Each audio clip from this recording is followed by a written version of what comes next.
फिर दोबारा से जेल में डालने की कोशिश कर रहे हैं। एक दफा उसको राम नहीं आया, वो दोबारा बार आता है। लिखा है और इब्लीस के अल्फाज कोट करने लगा है। जरा सुन ले इब्लीस के अल्फाज क्या लिखा है। और हैदर के कुंगरे पर खड़ा करके उससे कहा, अगर तू खुदा का बेटा है तो अपने तई यहाँ से नीचे गिरा दे। अपने तई यहाँ से नीचे गिरा दे। क्यों? क्योंकि लिखा है कि वो तेरी बाबत अपने फरिश्तों को हुक्म देगा कि तेरी हिफाजत करें। लफ्ज ब लफ्ज नोट करें। तेरी बाबत वो अपने फरिश्तों को हुक्म देगा कि वो तुझे अपने हाथों पर उठा ले, मुबादा तेरे पांव को पत्थर से ठेस करे। और ज़बूर 91 की 11 आयत पढ़ने क्या लिखा है।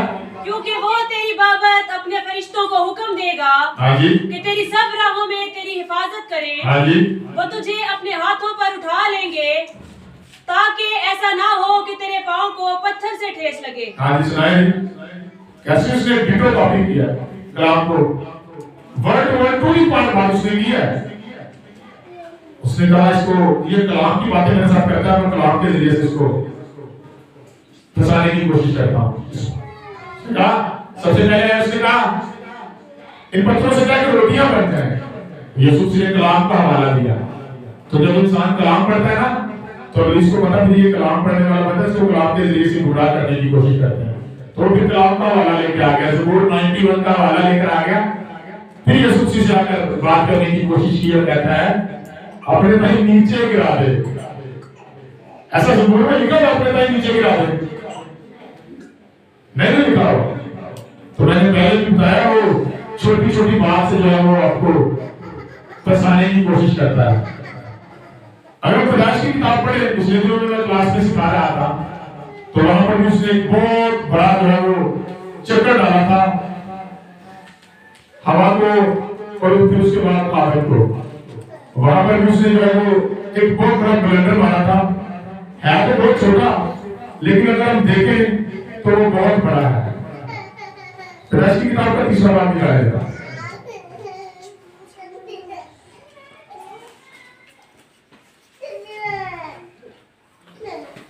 पहली ऐसे पढ़े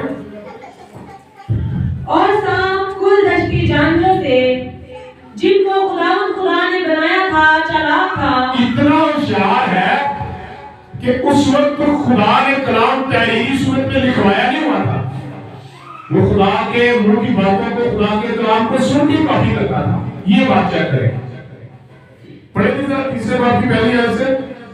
और सांप कुल दशकी जानवरों से जिनको खुदा ने बनाया था चालाक था। पढ़ते जाएं। और उसने औरत से कहा, क्या वाकई खुदा ने कहा है कि बाग के किसी दरख्त का फल तुम ना खाना। ये चेक करें आप। सुन लिया तो उसने कहीं से आज उसने बात तोड़ कर दी। असल में वो आके आपको खुदा के कलाम के जरिए से समझाने की कोशिश करेगा और समझाते समझाते बीच में ब्लंडर मार देगा। रात तो जाएंगे आप बातें तो खुदा के कलाम की करता है यार। ये बता दूं नौजवान नस्ल में, नौजवान बेटियों बेटों में से हो सकता है कोई आपको ये जानकर कि ये बाइबल का बिलीवर है, ये खुदा का मानने वाला है, इसी वसावसों से आपको गुमराह करता करता करता करता किसी और जगह पर ले जाए। मैंने ऐसे लोग देखे, मैं इसलिए बात कर रहा हूं जो आपको सीरियसली काबिल हो चुके हैं, खुदा के कलाम की गलत तफसीर कर बैठे हैं। आगे पढ़िएगा। अभी लिखा भी नहीं हुआ था तो उसने सुनकर कलाम को कोट करना शुरू कर दिया। क्या वाकई खुदा ने कहा है। फिर एक जगह पर यहाँ पर इसने एक और लफ्ज को चेंज किया है। क्या वाकई खुदा ने कहा है कि तुम बाग के किसी दरख्त का फल ना खाना। खुदा ने किसी दरख्त का कहा था।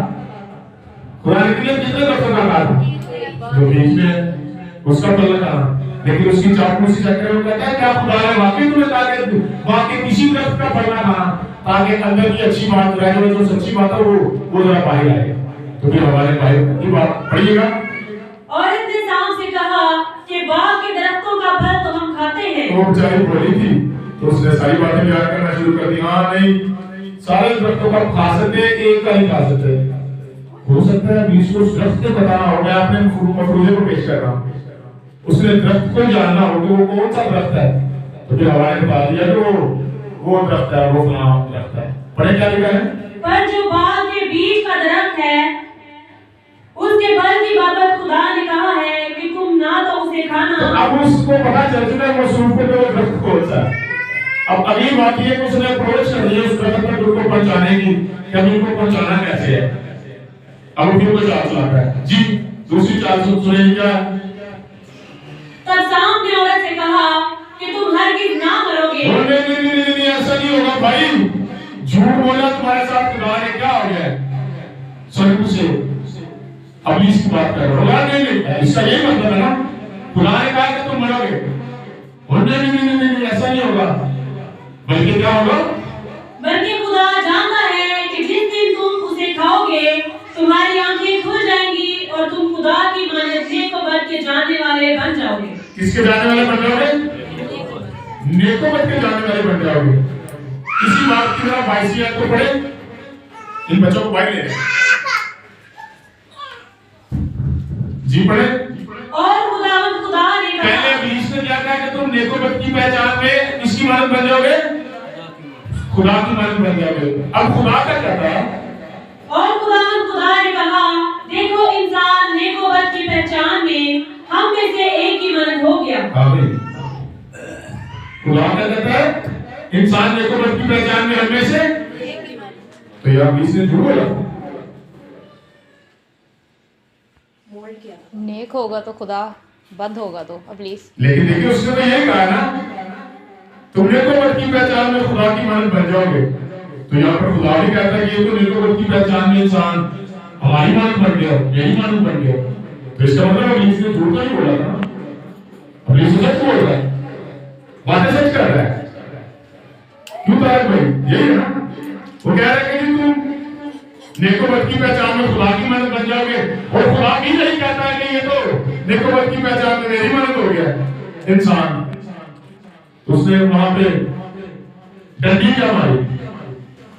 डंडी उसने ये मारी, खुदा ने कहा था जिस दिन तुमने इस फल को खाया तो इब्लीस कहता तुम हरगिज ना मरोगे। ये डंडी उसने मारी है, बात उसने सारी सच्ची बताई है, लेकिन बीच में से डंडी मार देता है। अगर ये भी साथ क्या कहता ना, खुदा ने कहा है कि नेक व बद की पहचान में जो अगर तुमने फल खाए तो तुम मर जाओगे, तो फिर पूरी बात सच्ची उसने की। लेकिन हमारे नबी भी कहा था ना, इसने भी क्या दिया, ये मेरा रस है, इसने भी क्या दिया कि फल को ना खा। लेकिन वहां पर उसने डंडी मारी, उसने कहा तुम हरगिज न मरोगे बल्कि खुदा की मानद हो जाओगे। खुदा को पता था जब ये मेरी मानद हो जाएगी, ये जमीन पर जिससे मेरा करो मर जाए। वैसे ही हुआ। बात करने का मकसद ये है, इब्लीस कलाम का हवाला देकर हमें गुमराह करने की कोशिश करता है। और जब हमको पता होगा ना कि क्या लिखा है, काश आपको पता था कि क्या सुना है, तो चलो लिखने के दूर की बात है, जो सुना था वही जेहन में रख लिया करें। क्या सुना है? मैसेज कौन सा सुना है? आज तो आता आज हमने sermon कौन सा सुना है? हमारे ये जेहन में रखा कि मैंने क्या सुना हो, या तो खुदा की मानद हो जाए। उसको कहना चाहिए था मैंने खुदा के मुंह से सुना है कि तुम मर जाओगे। तू कहता है हरगिज ना मरोगे, get out in the mighty name of Jesus, या खुदा के नाम से यहां से चला जा। उसे चला गया, फिर उसे कहा हां बात तो सही कर रहा है, चल फिर खा लेते हैं। आगे पढ़ेंगे क्या लिखा है आगे। लूका 3 जी दोबारा आ जाए।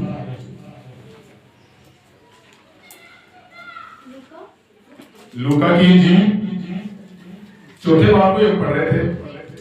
यीशु ने जवाब में उससे कहा, फरमाया गया है कि तू खुदावंद अपने खुदा की आजमाइश ना कर। यहाँ जी खुदावंद अपने खुदा की आजमाइश ना कर, खुदावंद अपने खुदा की आजमाइश ना कर, ये कहां पे लिखा हुआ? आज हो गया इम्तिहान।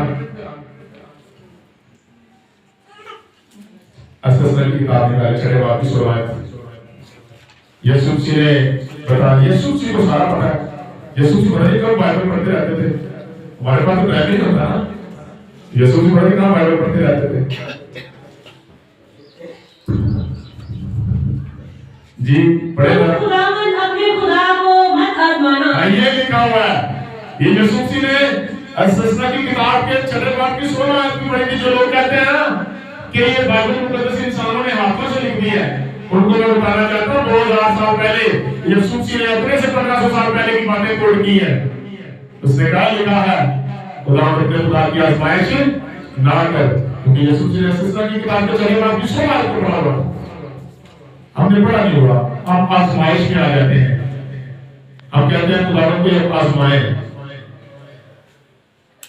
पढ़ेंगे आगे लूका 3 जी। जब इब्लीस तमाम आजमाइशें कर चुका हाँ जी। तो कुछ अरसा के लिए इसका मतलब बड़ा क्या है, इस जुमले का मतलब बड़ा क्या है? जब इब्लीस तमाम आजमाइशें कर चुका, इसका मतलब यह है जब इब्लीस सिर पा दे तो रह गया। इसका सीधा ये मतलब है, जब उसने हर एक टेल लगा लिया, जब उसने हर एक हरबा इस्तेमाल कर लिया, जब उसने ये देखा कि ये कलाम पढ़ने वाला बंदा, मैं कलाम के जरिए से इसको आजमाने की कोशिश करता हूँ। जब उसने ये देखा कि इसको भूख लगी है, मैं रोटी के जरिए से इसको आजमाने की कोशिश करता हूँ। जब उसको ये लगा ये भी तो इंसान, इसके दिल में शोहरत की ख्वाहिश हो सकती है, शान और शौकत की ख्वाहिश हो सकती है, मैं इसको आजमाने की कोशिश करता हूँ। सारी बातों में फेल हो गया। हालेलुया, जोरदार ताली यीशु मसीह के लिए बजा दें। हालेलुया। लिखा है जब इब्लीस सारी आजमाइशें कर चुका, मैं पंजाबी में कहता हूं जब इब्लीस खप गया, हार गया, थक गया। यार इतना तो हम जानते हैं बंदा, इतना रूल का मामला यार, तुम मासा पर जा, मैं इतनी बड़ी ऑफर नहीं करवाई है। एक डेजिग्नेशन की जॉब में जो है वो ऑफर होता है ना, एक डेजिग्नेशन आप वेरी नेशनल डेजिग्नेशन होता है, जनाब आप सुपरवाइजर है, आपको मैनेजर बना दिया जाएगा। वाह, इट्स अमेजिंग। सैलरी कितनी हो जाएगी? सैलरी जनाब आपकी 30,000 और बढ़ जाएगी। पीछे हो गई, मैंने कॉल करने का दिया, ऑफर मिल गई, सिंगिंग की अच्छे पैसे मिल गए। वाह अमेजिंग। छोड़ दी वैसी, मैंने बड़े वैसी पर देखे जो वैसी भी छोड़ दी है, आप भी जानते होंगे।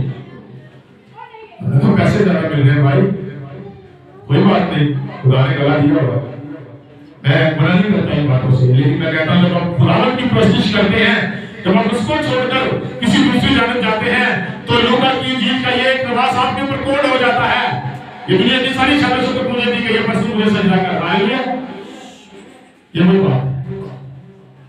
तो खुदा की खिदमत को छोड़ देते। मैंने खालिद आसिया से देखे हैं जिन्होंने खिदमत छोड़ दी है, बहुत बड़ी जॉब के लिए, अच्छी जॉब के लिए। मुझे बाइक की ऑफर्स भी होती है, मुझे बेशुमार ऑफर्स होती है काम को छोड़ने की। मुझे अच्छा पिछले दिनों में बिजनेस डेवलप, हर एक चीज प्रॉपर सेटअप में मिल रही थी। मुझे पता था मेरे पास टाइम नहीं, मैंने खुदा की खिदमत करनी है। मैंने अपने दिल में सोचा, एक दफा मेरे दिल में ख्याल आया, फिर मैंने कहा I reject this in the mighty name of Jesus. खुदा के कलाम में लिखा है इंसान सिर्फ रोटी से ना जीता रहेगा, बल्कि उस बात से जो खुदा के मुंह से निकलती है। खुदा की खिदमत नहीं बुलाई है। खुदा ने कहा था ना अपने साथ पैसे लेना, ना झोली लेना, ना बटुआ लेना। मैं पिछले दिनों में क्लास में बच्चों को समझा रहा था कि इस तरह से खुदा ने नहीं कहा आपके पास पैसा नहीं है, इसका मतलब ये नहीं आप खिदमत नहीं कर सकते, इसका मतलब ये नहीं आपके पास घर नहीं है तो मुनादी नहीं होगी, इसका मतलब ये नहीं है वाला डाइस नहीं है तो मुनादी नहीं होगी, इसका मतलब ये नहीं है कि अगर मोबाइल नहीं है तो मुनादी नहीं होगी, इसका मतलब ये नहीं है माइक नहीं है तो मुनादी नहीं होगी। हर सूरत में मुनादी होगी, उस वक्त मुनादी नहीं होगी जब दिल नहीं होगा, फिर मुनादी नहीं होगी। जब खुदा का हुक्म का खौफ नहीं होगा फिर मुनादी नहीं होगी। या इसके अलावा एक तीसरी शर्त निकलती है, जब कोई पता ही नहीं होगा तब मुनादी नहीं होगी। कि किसको सुनाएंगे मुनादी? अगर लोग नजर आ रहे हैं, दुनिया नजर आ रही है, आपकी तंदुरुस्ती खुदा ने आपको दी है, आपके पास जुबान है, आपके पास आंखें हैं, आपके पास हाथ हैं, तो मुनादी होगी, जरूर ही मुनादी होगी, क्योंकि खुदा ने आपको तंदुरुस्ती दी है। अगर दिल नहीं है तो मुनादी नहीं होगी। दिल किसी और जगह पर लगा होगा तो मुनादी नहीं होगी। दिल ऑफिस में होगा तो मुनादी नहीं होगी। दिल पैसों में होगा तो मुनादी नहीं होगी। दिल किसी और जगह होगा तो मुनादी नहीं होगी। अगर दिल में खुदा का कलाम होगा जिसके बारे में खुदा ने यीशु से कहा लिखा है, फिर मुनादी जरूर होगी, फिर मुनादी जरूर होगी, और ऐसी होगी कि एक शख्स देखेगा कि ये शख्स मसीह का मुनाद है, फिर मुनादी होगी। मेरे अजीजों, आखिरी अल्फाज खुदा ने यीशु से बोले, लूका की इंजील के आखिरी वही बात पढ़ेगा, चौथे बात के आखिरी अल्फाज जहां पर इब्लीस आजमाइश करके जा रहा था, तो यीशु ने क्या कहा? यीशु ने जवाब में उससे कहा, फरमाया गया है कि तू खुदावंद अपने खुदा की आजमाइश ना कर। हाँ जी। जब इब्लीस तमाम आजमाइशें कर चुका तो कुछ अरसा के लिए उससे जुदा हो। और अगर हम इसी आयत को, इसी हवाले को मत्ती की इंजील के चौथे बाब में पढ़ेगा तो वहां पर लिखा, यीशु ने कहा ऐ शैतान चला जा, दूर हो। फिर दूर भी हो जाता है। नौजवान बेटों को, बेटियों को कभी लगता है किसी शख्स में दिलचस्पी हो रही है और वो शख्स ईमानदार नहीं, कभी किसी को लगता है कि ये लड़का बड़ा खूबसूरत है, लड़की बड़ी खूबसूरत है, उसी वक्त कंडेम किया गए, कहा करें Get out in the mighty name of Jesus. Massey शब्द यीशु के नाम से मैं तुझे हुक्म देता हूँ, तबाह हो जा। खुदा ने आपके लिए बड़े अच्छे गिफ्ट रखे हुए हैं, कलाम को देखें कि क्या लिखा हुआ है। मेरे सुनो मैं आपको बताना चाहता हूँ, खुदा यीशु जी को एक दफा उसके शागिर्दों में से भी होकर रोका गया एक बात से। यूहन्ना की इंजील 4 बाब की 34 आयत जरा निकालें।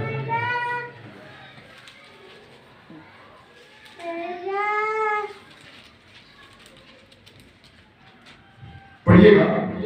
खुदा रूह है। यूहन्ना की इंजील 4 बाब की 34 आयत। यीशु ने उनसे कहा, हाँ जी, मेरा खाना ये है। यीशु से मुनादी करने के लिए जा रहे हैं। सेकंड पीछे जो लोग हैं उसको कह रहे रोटी नहीं खानी, वो रोटी खा ली। ये यीशु से को कह रहे हैं। फिर बार बार मुनादी के लिए कहता है, कहते हैं रोटी खा लो, रोटी नहीं खानी। तो यीशु से ये कहता, यीशु ने उनसे कहा, हालेलुया, मेरा खाना ये है कि अपने भेजने वाले की मर्जी के मुताबिक अमल करूं। और मेरा तो खाना ही है कि अपने भेजने वाले की मर्जी पर अमल करो, उसको पूरा करो।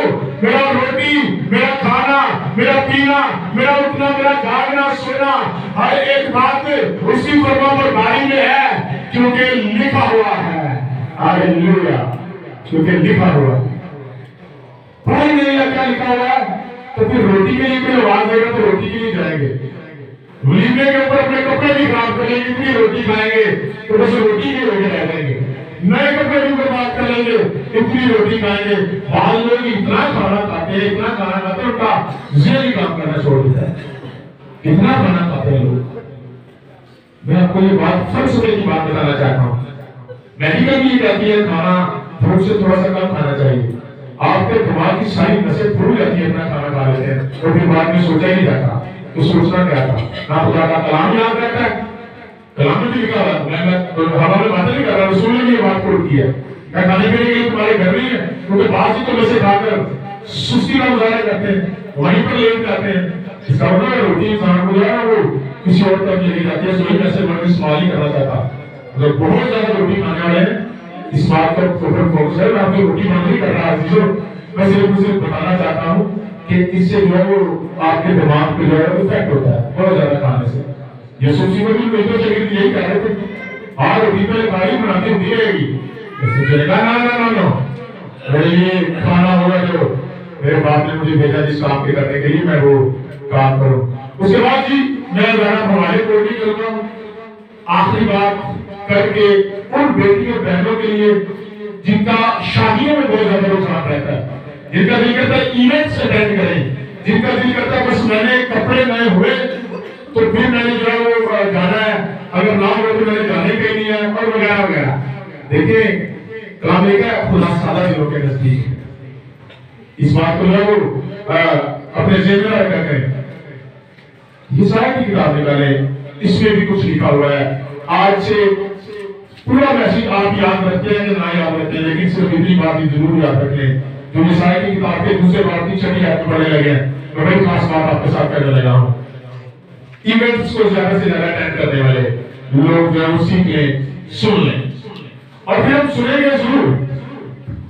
यीशु से वरना से क्या कहा था, मुकद्दसों की किताब घर में जाकर पढ़िएगा, उसके साथ में यीशु से लिखा है सातों कलीसियाओं के लिए लिख। मुझे पता है ये पढ़ेंगे नहीं, लिख। मुझे पता है ये मलमल के कपड़े में लपेट कर इसको बड़ा ऊपर रखेंगे। मुझे पता है ग्रेजुएट भी कर लेंगे, दुनिया की किताबें उन्होंने पढ़ी होगी, इस पर ही पढ़ेंगे, लेकिन वो भी तो लिख। आज मैं ही बताना चाहता हूँ, मैं डिक्लेयर कर दूंगा क्योंकि ये लिखा है। आगे आपकी मर्जी। मुझे पता मैंने मेरी बात से इख्तिलाफ करेंगी वो जो सोशल मीडिया पर देख रही है, और वो जो यहाँ पर बैठ के सुनेंगी, और फिर उनके मामला बढ़े रहेंगे। लेकिन सुने, यशायाह की किताब दूसरे बार पीछे लिया है, पढ़िएगा। तूने तो अपने लोगों यानी याकूब के घराने को तर्क किया। हाँ जी। इसलिए तो अहले मशरिक की रसूल से ये रीजन है कि याकूब के घराने को तर्क करने के लिए खुदा की ये वजह थी कि उन्होंने किया क्या था। याकूब का घराना कौन सा घराना है जी? बनी इस्राएल कौम, जिसके बारे में खुदा ने कहा कि जिसने इस्राएल को उसने मेरी आंखें मुझे को छेड़ा। खुदा ने उसको तर्क कर दिया। किस वजह से? वजह जान लीजिएगा जी, इसलिए कि वो अहले मशरिक की रसूम से पुर हैं। अहले मशरिक की रसूम किनको कहा जाता है? मशरिक के बारे में जब बात होती है तो एग्जैक्ट हिंदुस्तान सामने आता है। हिंदुस्तान मशरिक है, बरसगीर मशरिक था, अरब मशरिक है। आगे बढ़िए। और फलिस्तीनियों की माने शगुन लेते और क्या करते? शगुन लेते। ये क्या लफज होता है?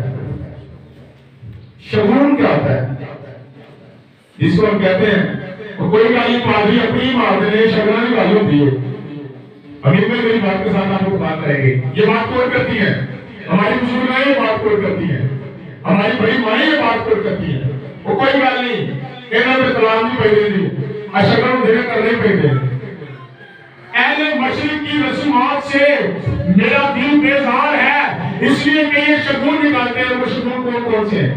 वो मैं कोई नहीं करूंगा, तो फिर आप कहेंगे हाँ जी, जादू टोने, तवीज, शगुन, तवीज डंडे बांधना, धागे बांधना, गाने बांधना, ये करना वो करना। कराची में एक खालिद के साथ ये वाकया हुआ। उसने कहा ये गाना बना हुआ, मैं इसको कोई जवाब नहीं करूंगा, आप प्लीज सॉरी उसे नाम के साथ ज्यादा तफसील नहीं करना चाहूंगा। उन्होंने कहा पापी सब छोड़ के क्यों जाते तो बांधे होंगे गाने, गाने के लिए भी गालों की तो ये सारे दसों की बड़ा काम पाते।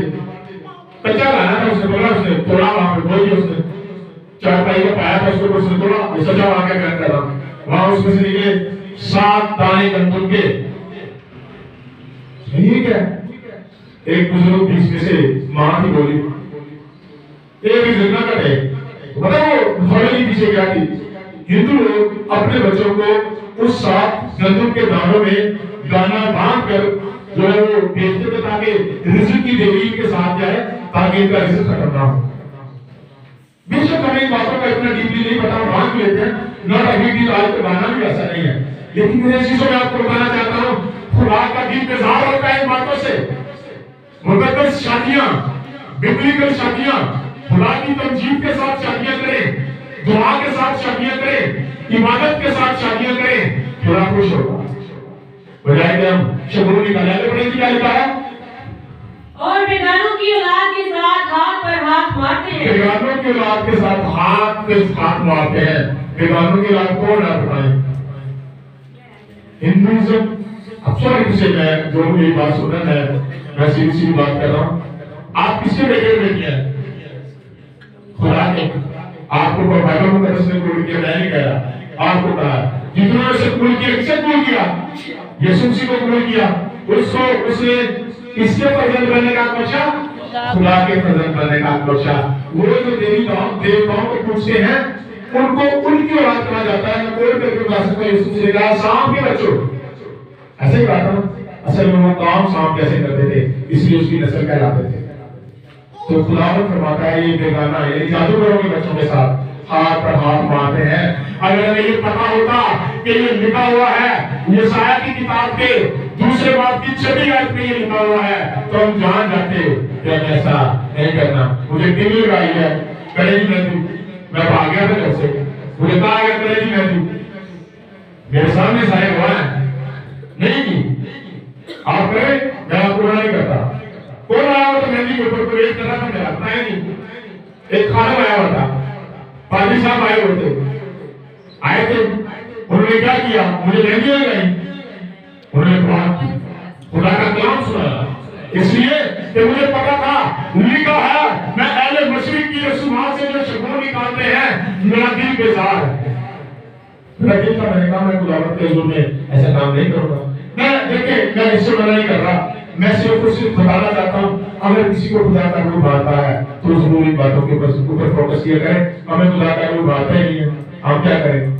अगर हमें ये पता होता मत्ती की इंजील के 5वें बाब की 34वें आयत में लिखा है ना आसमान की कसम खाना क्योंकि ये खुदावंद का तख्त है, ना ही अपने बालों की कसम खाना क्योंकि ऐसा है खुदावंद के गिने हुए हैं, ना ही तुम यरूशलेम की कसम खाना क्योंकि वो मुकद्दस शहर है, ना ही हैकल की कसम खाना क्योंकि खुदा उसमें आकर रहता है, ना ही इसकी कसम खाना क्योंकि खुदा के मुंह की बातें हैं, ना ही अपनी औलाद की कसम खाना क्योंकि ज़बूर 127 में लिखा है औलाद खुदावंद की तरफ से मिरास है, ना ही अपने बाप दादा की कसम खाना, ना ही अपने किसी अजीज की कसम खाना, बल्कि तुम कसम खाना ही ना।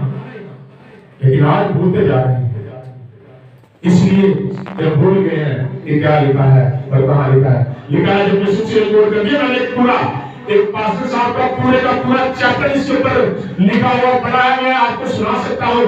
वादा मैं फेसबुक पर बात कर रहा हूँ, मैं भाई ने भी शिक्षा नाम ले सकता हूँ। उसने लिखा है क्रिश्चियन कसम खा सकते हैं, उसने हवाले को किए बाइबल मुकद्दस में से। खुदा ने खुद कसम खाई है कि मुझे मेरी हयात की कसम है, घुटना झुक सकता है और घुट झुकेगा मेरे आगे। वो तो ज़मीन और आसमान का खालिक और मालिक है, वो कसम खाता है, हम कसम खाए उसके नाम कुछ नहीं बना किया। मसीहियों की एक रवायत थी, शुरू से बचपन से हम सीखते हैं, क्रिश्चियन कसम नहीं खाते। आज लोग कसम खाते हैं इसलिए कि वो लिखे हुए से तजावुज़ कर गए हैं, भूल गए हैं कि क्या लिखा हुआ था। आज जो भूल गए उनको याद दिलाना चाहता हूँ मसीहियों को कि मत्ती की इंजील के 5:34 में लिखा हुआ है, तुम कसम ना खाना, हाँ की जगह हाँ और ना की जगह ना। इससे अगर कुछ ज्यादा है या कम है तो रोकना। मेरे चीजों आज सीखने की जरूरत है। हम भूल गए, अपने हाथ से जंग करना चाहते हैं। हम भूल गए हैं कि फ़िरूज़ की किताब के 15 बाब की 3 आयत में लिखा है, खुदावंद साहब जंग है, यहोवा उसका नाम है। हम आखिरी जंग लड़ना चाहते हैं। भूल गए कि फ़िरूज़ की किताब के 15 बाब की 30 आयत में लिखा हुआ है, खुदावंद साहब जंग है, यहोवा उसका नाम है। अगर मेरे चीजों हमें याद होगा कि खुदावंद हमारी तरफ से जंग करेगा और हम खामोश रहेंगे तो हम खामोश रहते। हम भूल गए उसियों के बाप के 6वें बाब में लिखा हुआ है, तुम्हारी जंग खून और गोश्त की नहीं है बल्कि रूहानी है। हम भूल गए आज कि खुदावंद यीशु मसीह ने कहा था, अगर कोई तेरे एक गाल पर तमाचा मारता है तो दूसरा भी उसकी जानब फेर दे। हम भूल गए हैं कि लिखा हुआ है। यीशु मसीह भूले नहीं थे, रसूल भूले नहीं थे, अंबिया भूले नहीं थे, उनको पता था क्योंकि किताब मुकद्दस में लिखा हुआ। आइए आज इकरार करें कि जो उसमें लिखा हुआ है उसी को कोट किया करेंगे। आज इकरार करें, लिखे हुए से तजावुज़ नहीं करेंगे। आइए मेरे जीजो आज इकरार करते हैं खुदा के हुजूर में। झुक जाइए अगर आज से पहले हम लिखे हुए से तजावुज़ कर गए। आज पढ़ेंगे भी हमने अगर ग्रेजुएट कर लिया है, हमने अगर ग्रेजुएशन कर लिया है, बीएड कर लिया है, एमए कर लिया है, दुनिया की किताबें पढ़ ली हैं, आज हम इस लिखे हुए को पढ़ना शुरू कर देंगे। मैं फेसबुक पर जो लाइव देख रहे हैं उनको इनवाइट करता हूँ और कहता हूँ, शरीयत की ये किताब तेरे मुंह से ना हटे, बल्कि दिन और रात तेरा ध्यान इसी की तरफ लगा रहे। फिर तू एहतियात से इसको पर अमल करेगा और फिर मैं तुझे कामयाबी नहीं बल्कि खूब कामयाब करूंगा। आज मेरे चीजों इस किताब की तरफ अपनी आंखें लगा लें। दुनिया की किताबें पढ़ी होंगी, ये वो किताब है, दुनिया की किसी किताब में ये नहीं लिखा हुआ मैं जीता हूँ तुम भी जीते रहोगे। दुनिया की किसी किताब में नहीं लिखा मैं इसलिए आया हूँ कि वो जिंदगी पाए और कसरत की जिंदगी पाए। दुनिया की किसी किताब में नहीं लिखा बस अब जो मसीह यीशु में है उन पर सजा का हुक्म नहीं है, इसमें लिखा हुआ है। इसको पढ़ें। मैं गैर मुस्लिमों को भी मुखातिब करता हूं, से कहता हूं इस किताब को पढ़ें, बाइबल मुकद्दस को पढ़ें। खुदा का जिंदा लाजवाब तब्दील लापता कलाम है, इसको पढ़ें। इसमें लिखा हुआ है खुदा ने दुनिया से ऐसी मोहब्बत रखी, इस इकलौता बेटा बख्श दिया ताकि जो कोई उस पर ईमान लाए हलाक ना हो बल्कि हमेशा की जिंदगी पाए। आज मैं इनवाइट करना चाहता हूँ आप सबों को, हलाक ना हो, इससे हमेशा की जिंदगी को पा लीजिए। मेरे जीजो मैं आपको बताना चाहता हूँ, हमें दुनिया में लिखा हुआ अगर विजन के ऊपर कुछ लिख दिया हो, अगर हमारे जॉब के और पेपर के ऊपर किसी ने साइन कर दिए हो, वो लिखे हुए के बड़ी कदर करते हैं, हम उस पेपर को संभाल कर रखते हैं। अरे खुदा ने अपने मुंह की बातें लिखकर भेज दी हैं, हम इसकी कदर नहीं करते। प्लीज आज इनकी कदर कीजिए, आपके अल्फाज आपकी जिंदगी में ताकत आ जाएगी जब आप पुलिस के सामने ये बातें कोर्ट करनी शुरू कर देंगे क्योंकि लिखा है। आइए अपने को बंद करें प्लीज।